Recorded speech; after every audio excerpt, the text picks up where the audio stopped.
Hello नमस्कार आदाब। मैं आपको कहानी सुना रहा था जिसका नाम है राज। राहुल भटनागर, तेज तर्रार आईपीएस ऑफिसर।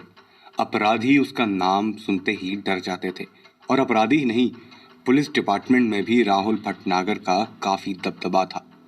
उसके सीनियर तक बिना राहुल के सजेशन लिए कोई एक्शन नहीं लेते थे। राहुल भटनागर को तो जो भी केस दिया जाता था वो उसकी तह तक पहुंचकर ही दम लेता। आज भी जब उसे उसके सीनियर मिस्टर माथुर ने कॉल करके तुरंत अपने ऑफिस बुलाया तो वो समझ गया कि जरूर मिस्टर माथुर ने उसे सेठ हीरालाल के यहाँ हुई लूट और हत्या के सिलसिले में ही बुलाया होगा। जैसे ही राहुल मिस्टर माथुर के ऑफिस में पहुंचा और उन्हें विश किया, वो बेताबी से बोले, oh Rahul, come have a seat. Rahul thank you कहते हुए मिस्टर माथुर के सामने वाली चेयर पर बैठ गया और उत्सुकता से मिस्टर माथुर की ओर देखने लगा। मिस्टर माथुर ने गंभीरता से कहा, आई नो, तुम्हें अच्छी तरह पता होगा कि मैंने यहां तुम्हें क्यों बुलवाया है। कल रात हुई सेठ हीरालाल की वाइफ की निर्मय हत्या और करोड़ों की लूट ने हमारे पूरे डिपार्टमेंट को हिला कर रख दिया है। मुझे खुद आईजी सर ने इस केस के लिए तुम्हारा नाम सजेस्ट किया है। राहुल ने हल्के से सिर झुकाकर थैंक यू कहा और बोला, I will try my best sir. मैं कोई भी कसर नहीं छोड़ूंगा जल्द से जल्द ये केस सुलझाने में। मिस्टर माथुर के चेहरे पर सुकून झलक उठा। उन्होंने टेबल के ड्रॉअर से एक फाइल निकाली और राहुल को देते हुए बोले, ये फर्स्ट इन्वेस्टिगेशन रिपोर्ट है और इसमें सेठ हीरालाल और उनके फैमिली मेंबर्स के बयान भी दर्ज हैं। तुम ये फाइल ठीक से स्टडी कर लो और अपने काम पर लग जाओ। Best of luck. Thank you sir. कहता हुआ राहुल फाइल लिए मिस्टर माथुर के ऑफिस से बाहर निकल अपनी गाड़ी की ओर बढ़ गया। गाड़ी में बैठते ही राहुल ने ड्राइवर से कहा, क्लब मैरियाना, और वो मोबाइल निकालकर किसी से बात करने में बिजी हो गया। क्लब मैरियाना शहर का जाना माना नाइट क्लब था। जब राहुल वहां पहुंचा तो देखा कि क्लब की पार्किंग लगभग खाली थी। जहां रात में तिल धरने की भी जगह नहीं रहती थी, वहीं इस वक्त बस 2-4 गाड़ियां ही खड़ी थी, जो शायद यहाँ के स्टाफ मेंबर्स की थी। जैसे ही राहुल की गाड़ी को उसका ड्राइवर पार्क करने लगा कि वहां एक और बैठा हुआ गार्ड लपक कर आते हुए बोला, अभी क्लब बंद है, रात को आना। राहुल ने गाड़ी से बाहर निकलकर उस गार्ड को जैसे ही अपना आई कार्ड दिखाया, वो सहम कर सलाम करते हुए पीछे हट गया। राहुल जैसे ही दरवाजा खोल क्लब में दाखिल हुआ, उसकी नजर काउंटर के पीछे खड़ी लड़की पर पड़ी। वो लड़की काउंटर के पीछे खड़ी होकर बॉटल्स और ग्लास जमाने में बिजी थी। राहुल सीधे काउंटर पर पहुंच गया और उस लड़की से धीमे स्वर में पूछा, मारिया, तुम मारिया हो ना? मुझे जोसेफ ने भेजा है। अब वो लड़की एकदम से पलटकर राहुल को ध्यान से देखने लगी। उसकी गहरी नीली आंखें राहुल के हाव भाव पढ़ने की पूरी कोशिश कर रही थी। फिर भी वो अपनी खनखनाती आवाज में बोली, आप जोसेफ को कैसे जानते हैं और यहाँ इस वक्त क्यों चले आए? ये नाइट क्लब है, रात में ही ओपन होता है। राहुल मुस्कुराते हुए बोला, मैं क्लब में नहीं, तुमसे ही मिलने आया हूँ। मुझे बात करनी है तुमसे, बस 5 मिनट। मरिया कुछ कह पाती कि वहां एक शख्स आकर मरिया को चिल्लाते हुए बोला,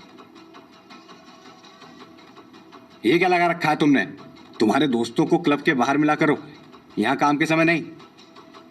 वो शख्स राहुल की ओर पलटकर उसे भी कुछ बोलने ही वाला था कि राहुल ने उसके सामने अपना आईडी कार्ड निकाल कर रख दिया। कार्ड देखते ही वो शख्स एकदम भीगी बिल्ली बन गया। उसके चेहरे पर घबराहट झलक उठी। फिर वो किसी तरह मिमियाते हुए कहने लगा, मैं तो बस इसे समझा रहा था सर कि काम के समय बातें करना ठीक नहीं, पर कोई बात नहीं, आप आराम से बातें करो, मैं कुछ भिजवाता हूँ आपके लिए ठंडा गरम। राहुल ने रुखाई से कहा, इसकी कोई जरूरत नहीं, मैं बस 5 मिनट इससे बात करके चला जाऊंगा। वो शख्स अब बड़ी ही नम्रता से बोला, मारिया साहब को कैबिन में लेकर जाओ। यह बार काउंटर पर खड़े रहकर बातें करना शायद इन्हें अनकंफर्टेबल लगे। मरिया ने राहुल की ओर देखा और फिर धीरे से बोली, आइए सर। और वो क्लब में ही बने कैबिन की ओर चल पड़ी। राहुल भी उसके पीछे चल दिया। कैबिन में पहुंचते ही राहुल गंभीरता से बोला, मारिया, शहर में जब भी कोई ज्वेलरी की लूट होती है तो उसके बारे में तुम्हें इन्फॉर्मेशन मिल ही जाती है, और मैं यहाँ इसी बारे में बात करने आया हूँ।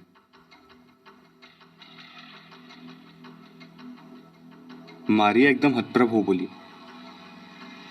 ये आप क्या कह रहे हैं सर? भला मुझे क्यों इन्फॉर्मेशन मिलेगी? अब राहुल ने उसे घूरते हुए कहा, ओ मारिया, मुझे अच्छी तरह पता है कि जोसेफ और तुम इंटरनेशनल डायमंड रैकेट के इन्फॉर्मर हो। जहां और जब कोई भी डायमंड की लूट होती है तो तुम दोनों उस लुटेरे का पता लगाकर विदेशी कस्टमर से उनकी डील कराते हो, और बदले में दोनों तरफ से तुम तगड़ा कमीशन लेते हो। अब मारिया का गोरा चेहरा लाल पड़ गया। वो डरी सहमी आवाज में बोली, प्लीज सर, मुझे जेल में मत डालिएगा, मैं जेल नहीं जाना चाहती। वो तो बस पैसे के चक्कर में मैं और जोसेफ उन क्रिमिनल्स की फिराक में लगे रहते हैं जो लूट के बाद अपना माल बेचने के लिए कस्टमर्स ढूंढते रहते हैं बस। तो सेठ हीरालाल के यहाँ हुई लूट के बारे में क्या जानती हो? क्योंकि जोसेफ ने बताया था कि तुम शायद इस लूट के बारे में कुछ जानती हो, राहुल ने जोर देते हुए कहा। मारिया खामोश ही सोचने लगी, फिर हिचकते हुए बोली, नहीं सर, मैं पक्का तो कुछ नहीं जानती इस बारे में, लेकिन अभी कल रात ही लूट हुई थी। अब तक तो कोई नहीं आया यहाँ, लेकिन हाँ, अभी 2 दिन पहले जब क्लब बंद होने वाला था तभी एक युवक यहाँ आया और कॉर्नर वाली टेबल पर बैठकर एक लड़की से बात करने लगा। मैं उस युवक को देखते ही भाग गई थी कि दाल में कुछ काला है, इसलिए जानबूझकर मैं उस टेबल पर ड्रिंक्स लेकर चली गई। वो दोनों ही सेठ हीरालाल के बंगले की ब्लूप्रिंट के बारे में शायद बात कर रहे थे। मुझे देखते ही युवक उठ खड़ा हुआ और उस युवती को एक पेपर मोड़कर देके चला गया। शायद वो बंगले का ब्लूप्रिंट ही था शायद।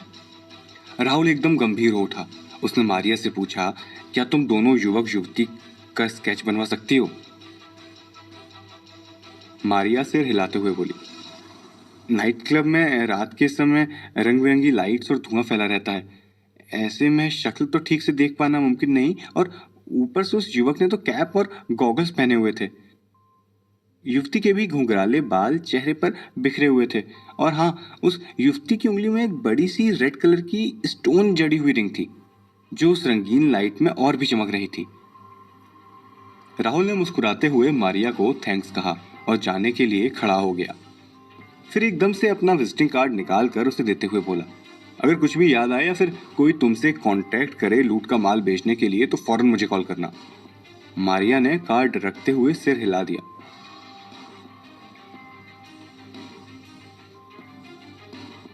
रात काफी गुजर चुकी थी। चारों ओर सन्नाटा छाया हुआ था। निंजा ने अपना कबर्ड खोलकर वो बैग उठाया और बाहर हॉल में आकर नैन्सी से बोला, नैन्सी चलो, अब बाहर सन्नाटा फैल गया है, हमें चलना चाहिए अब डेविल से मिलने।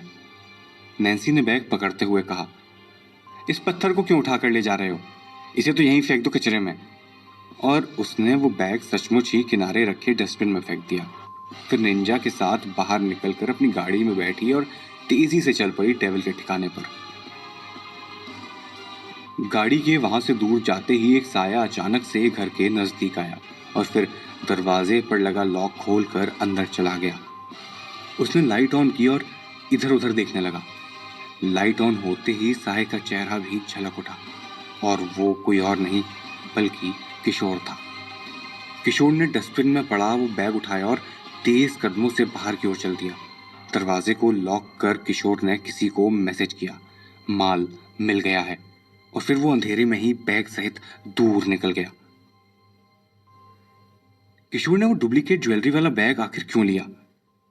वो भी इस तरह चोरी छुपे? कहीं वो सारा माल असली तो नहीं? राहुल भटनागर अब आगे क्या करेगा?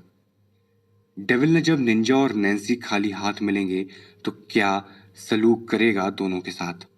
जल्द ही अगले पार्ट में। मेरी इस कहानी को सुनते रहने के लिए और नए एपिसोड्स की जानकारी के लिए शो को सब्सक्राइब करें और आसानी से पाएं।